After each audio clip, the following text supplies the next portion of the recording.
ce qui est sûr, c'est que les Côtes-du-Rhône, c'est d'abord des paysages. Là, on en a quand même des extraordinaires.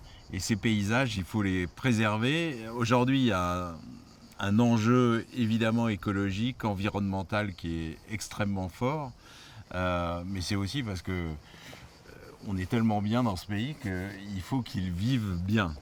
Et aujourd'hui, je suis avec Philippe Pélaton, qui dirige un grand groupe coopératif dans le Gard. Il y a 2 grands départements dans le sud des Côtes-du-Rhône, mais là c'est le Gard. Et vous êtes en charge, vous, notamment de cet enjeu environnemental. Alors ça veut dire quoi, changer l'environnement des Côtes-du-Rhône ? Alors, les Côtes-du-Rhône sont une grande région, c'est une très grande appellation, la 2e appellation de France, sur un énorme territoire qui part du sud de Lyon, avec les vignobles célèbres de Côte-Rôtie et Condrieu, et qui vient s'épancher sur le sud de la vallée du Rhône. L'important pour nous était d'engager l'ensemble de la région dans ces démarches paysagères et environnementales. Alors, entre le nord et le sud, il peut y avoir quelques différences, mais il y a des traits d'union également qui nous permettent, nous, d'avoir pu fédérer l'ensemble des producteurs. Changer Il y a plusieurs items, on peut travailler sur plusieurs aspects. On peut travailler bien sûr à la production, dans notre façon de travailler la vigne, autour des intrants que l'on utilise, des désherbants. Si on commence par ça, on se dit qu'ici c'est sec, il y a du vent, il y a tout pour faire une viticulture bio. Mais ce n'est pas tout à fait le cas. D'abord, ça commence par les désherbants. Complètement. Donc le but, c'est effectivement de réduire l'utilisation de ces désherbants aujourd'hui, particulièrement autour de celui qui est emblématique, qui est le glyphosate, donc une réduction drastique des désherbants. Donc on a calé une ambition, c'est d'avoir 65% du territoire Côtes-du-Rhône sans désherbants. Et dans combien de temps ? Ça y est, c'est des mécaniques que l'on met en place dans les cahiers des charges, donc reconnus par l'INAO, donc qui sont force de loi et qui sont applicables.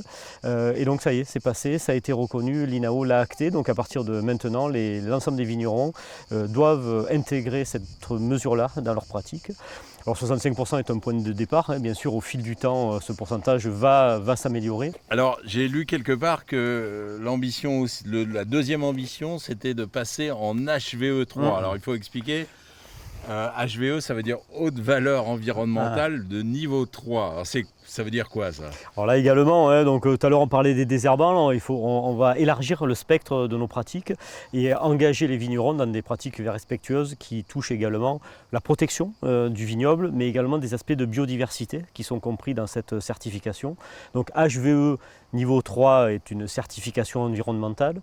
L'objectif, encore une fois, est de démontrer, de prouver, de se faire certifier par des organismes indépendants les pratiques des viticulteurs pour que cette région, l'appellation Côtes-du-Rhône également, prennent la parole sur cette thématique-là. Mais pratiquement la haute valeur environnementale, ça veut dire qu'il y a des arbres entre les vignes, qu'il y a des plantes, des animaux, Alors il y a d'abord un engagement technique, donc là on est sur de la réduction de traitement.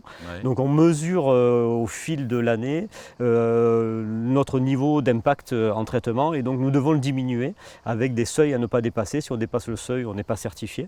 Donc là effectivement on est sur des apports qui sont de plus en plus faibles. Et également tout ce qui est biodiversité, donc dans tout son panel qui est la biodiversité. Donc bien sûr la faune, la flore, le petit patrimoine bâti tel que l'on a ici, qui sont des aspects effectivement qui sont primordiaux et qu'il faut respecter.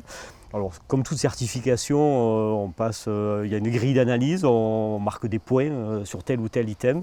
Le patrimoine, la biodiversité nous fait gagner également des points là-dessus. Donc c'est vraiment une démarche très très globale, là aussi, qui met en valeur aujourd'hui ce que nous sommes, ce qu'est la région et ce qu'est aussi l'histoire de la région.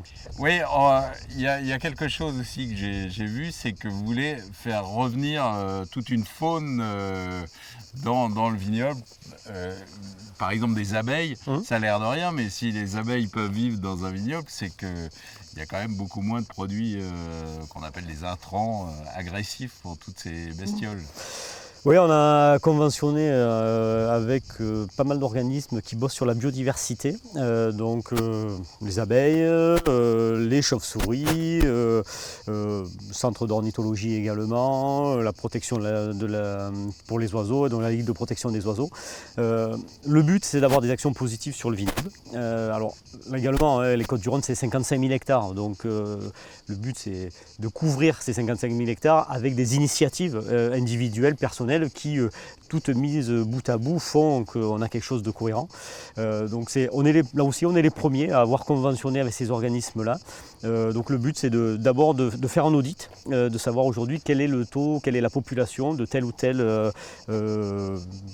population d'abeilles ou de chauves-souris, qui sont tous des auxiliaires de la vigne. En fait, les chauves-souris viennent manger les petits vers qui viennent abîmer le raisin, donc ça nous permet, nous, de réduire le taux d'insecticides, donc d'avoir ces populations qui grandissent en générant des habitats pour eux. Le but, c'est effectivement d'avoir un audit à la base, savoir s'il y en a déjà ou s'il faut repeupler, et après de leur amener, je dirais, un habitat confortable pour qu'elles puissent se développer.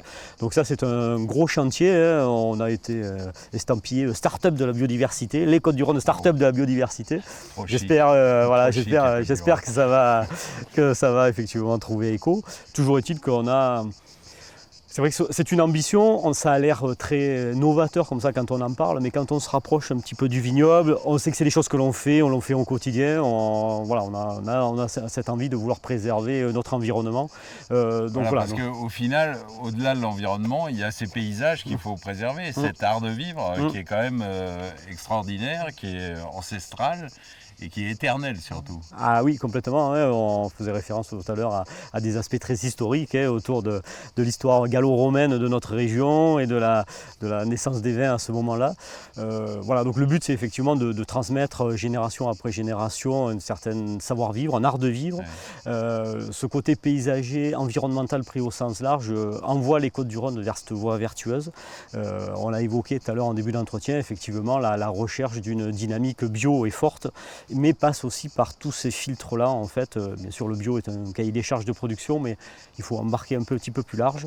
Et c'est vrai qu'on a les atouts pour réduire et protéger l'environnement sur de multiples aspects. Vous savez quoi, on va aller visiter ce vignoble là, tout de suite. Allez, avec plaisir.